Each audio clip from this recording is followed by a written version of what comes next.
els Cònia que havien improvisat, però ens coneixíem moltíssim els quatre. Però de sobte em va donar el punt de dir, no, jo m'he de llançar i he de ser un improvisador valent.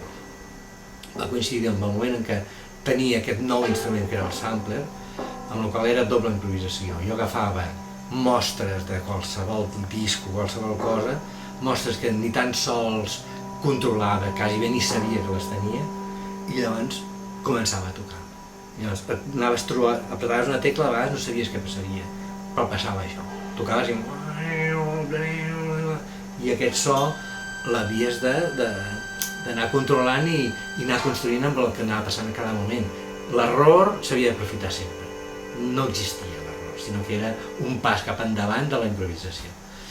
I amb aquesta el Víctor Nubla em va proposar que fes una actuació al LEM, fes alguna cosa, tu sol. Dic, és el moment, vaig improvisar. I estava jo allà improvisant i entre el públic hi havia l'Agustí Fernández. I quan va acabar va venir i va dir, ja improvisar això, que jo també estic en fase d'improvisar, hem d'improvisar.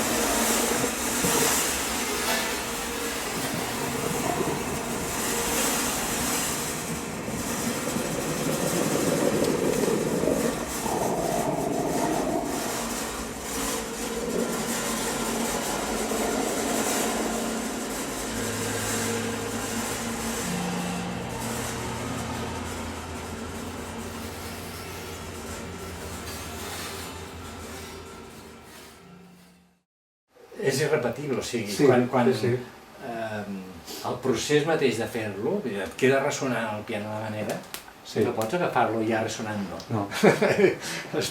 Abans has de fer-lo que ressoni i sobre la ressonància aquella fas clinc, clinc, clinc, clinc, clinc.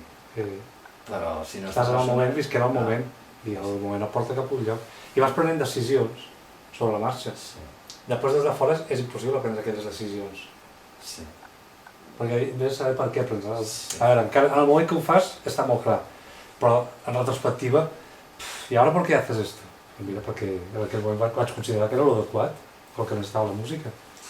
Tu pots prendre de dues maneres, que la improvisació és la peça en si, o la improvisació és un camí de treball per arribar a aconseguir una peça que ja no és improvisada, sinó que finalment és composada. I la manera d'arribar-hi és a partir de la improvisació. Són dues visions radicalment diferents. Perquè, i és això, i jo fins a un punt la separava completament. I el que era composició era composició, i el que era improvisació era improvisació. Quan improvisaves, sorties net i dius, va, plom. I quan composaves, no? Ara vaig a fer allò que he composat.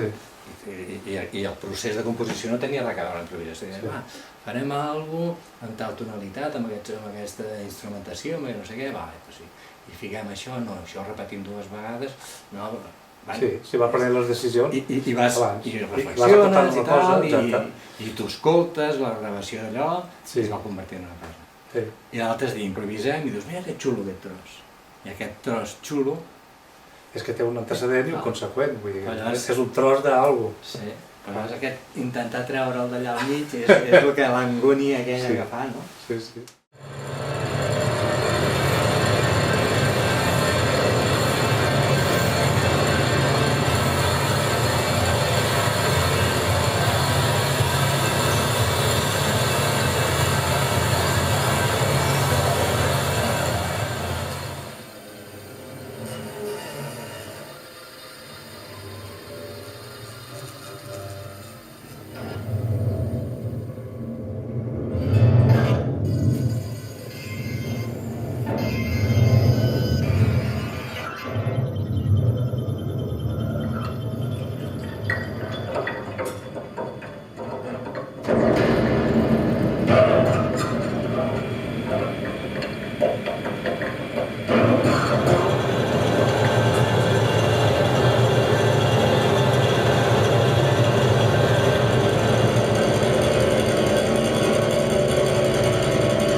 El Joan i jo teníem un concepte de la improvisació molt semblant.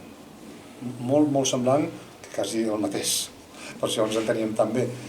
I la manera en què ell hi jugava, que a vegades em posava la mà i no sabia com sonaria, a mi ja m'anava bé també, perquè jo també a vegades posava la mà al piano i no sabia per on sonaria. I llavors jugàvem amb aquest, a vegades no saber per on sortirà, però a partir d'allà construir una història que tingués un sentit i que comuniqués alguna cosa de valor amb el músic en què estàs tocant i el públic que t'està escoltant. Quan toco dintre del piano, tinc una paleta de sons que des del teclat no puc fer servir. Quan només toques les tecles és un sol, no n'hi ha més. Pots tocar més fort, més fluix, però només és un sol. En canvi, quan entres a dintre i quan poses objectes a les cordes, la paleta se t'amplia. Bàsicament el que feia el Joan és que, com que el tenia ja tan assimilat, ho feia d'una manera molt orgànica. O sigui, que semblava que fos un instrument de tota la vida. Per ell ja era normal tocar el sampler. Saps? No pensava mai en sons quan tocava el sampler. Vull dir, en notes com el piano o com la guitarra, sinó que pensava en el seu repertori de sons mostrejats que tenia allà. I això el que feia servir, i ho feia servir d'una manera molt original, al teclat. Saps? Tocava el teclat com si toqués un piano, però no tocava un piano perquè sabia que no era un piano, que el resultat era un sampler. I era una música electrònica, evidentment. L'escolta vol dir saber escoltar a l'exterior, què és el que sona fora, què és el que sones tu i què és el que et sona per dintre. Tots aquests nivells d'escolta els has de tenir integrats a l'hora d'improvisar. I és una de les coses més difícils que hi ha. Quan només n'hi ha una o d'aquestes escoltes es pateix. Pateix perquè o t'aïlles o estàs massa enganxat a l'altre o... Bueno, que no és així. El millor és saber escoltar i tenir la capacitat de poder... i la seguretat de poder participar sabent que estàs dient el que has de dir. Bello! Ei! Bueno, a veure...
hi ha 4 coses bàsiques, això sí.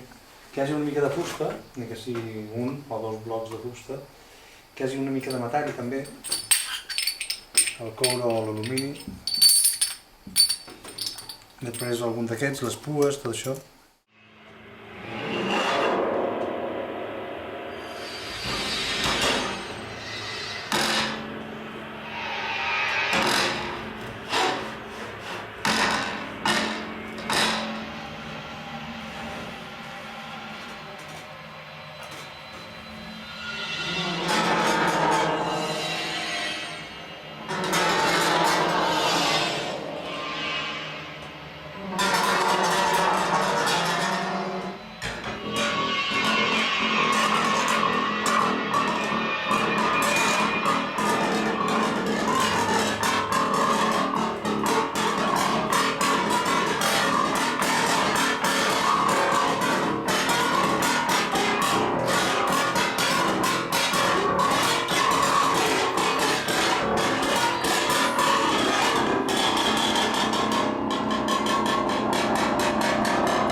Sí, jo trobo millor per casar amb el teu banc de sons a dintre que no al teclat. Sí. Perquè és que el teclat sona a Schubert, sempre. Bueno, Faci el que fos, faci. i cada vegada estic més lluny de les notes. I està bé, però ja està bé. I llavors, clar, agafes un si bemol, Clar. està allà, si Sí, no, jo per això m'agrada més estar dintre que no al teclat. jo també ho veig més, clar. Sí. O sigui, s'apropen més, vull dir Sí. que és un món més que tot és diferent, Però està i bé. ja té uns llocs que coincideix i dius, aquí qui és? I Exacte. això, Exacte. em sembla que és la... Sí, aquesta és la gràcia. Sí, De sobte tu t'apartes i jo m'aparto, però de sobte Sí. no tornem a estar més Sí. cap enllà. sí. La calvo és molt tonal, i a l'entrada pateixo molt. Jo també, perquè no saps com seguir, perquè és això, Schubert. Segueixi per on segueixi, Schubert, Stravinsky és igual, o Webern, que estàs allà. En canvi, el món del so i de les freqüències i canviar timbres, aquí m'hi trobo molt bé. Doncs l'orella ja funciona, i vas Sí. mira, aquí hi ha un agut, aquí hi ha un això.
Però bueno, hi ha moments xulos. Sí, sí.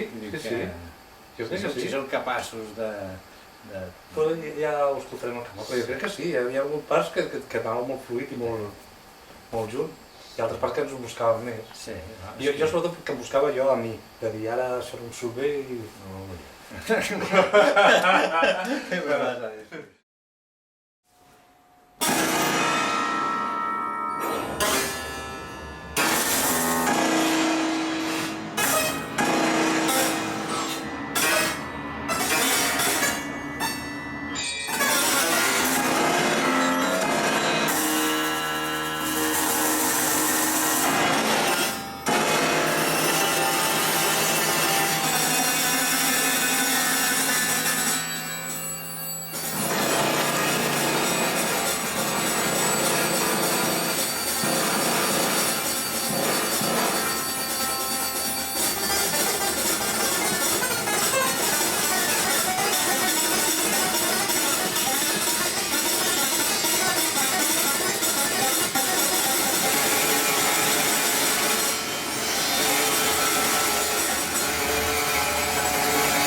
No hi ha una fórmula, dius això, aquesta és bona perquè tal cosa.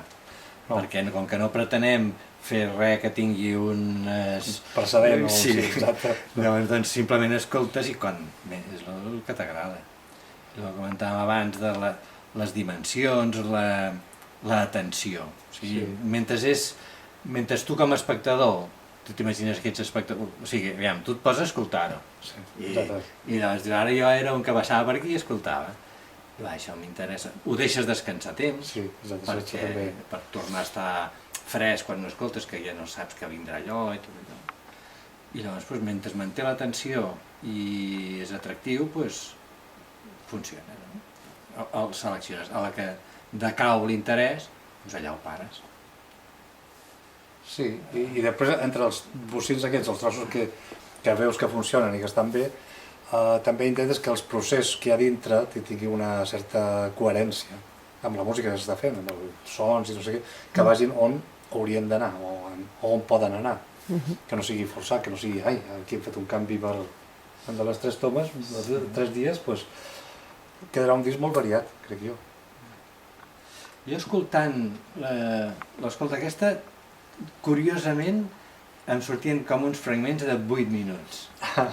Sí, que veig que és una miqueta això, que fem... Busquem, comencem a trobar, desenvolupem, i quan portem uns 8 minuts, allò ja ens ha acabat ja no té interès, i llavors ho anem abandonant, i fins que trobem un altre punt que ens torna a enganxar, i llavors tornem a... Som la parella dels 8 minuts. Curiosament, sí, però... I no, és que té molt a veure també, jo crec, amb l'atenció que hi prestes i el cansament psicològic d'estar contínuament allà. Doncs hi ha moments que relaxes i moments que relaxes pel que sigui, doncs la música veus que decau i també et deixes relaxar, vull dir, deixes que la música et porti a un altre lloc i descobrir un altre punt de sortida o de continuació. És que no pots estar 60 minuts allà així, que és esgotador. I 8 minuts ja és molt, Jo trobo que 5-6 minuts és una bona mida per... Sí, diguem que 8 minuts agafa aquesta preparació, arribar al moment culminant, per dir-ho d'una manera, i desmuntada, no? Però llavors, a partir dels 8 minuts, llavors sí que ja no té interès, però durant aquests 20 minuts entens d'on vens, què es produeix, i llavors aquest desenvolupament i final. No.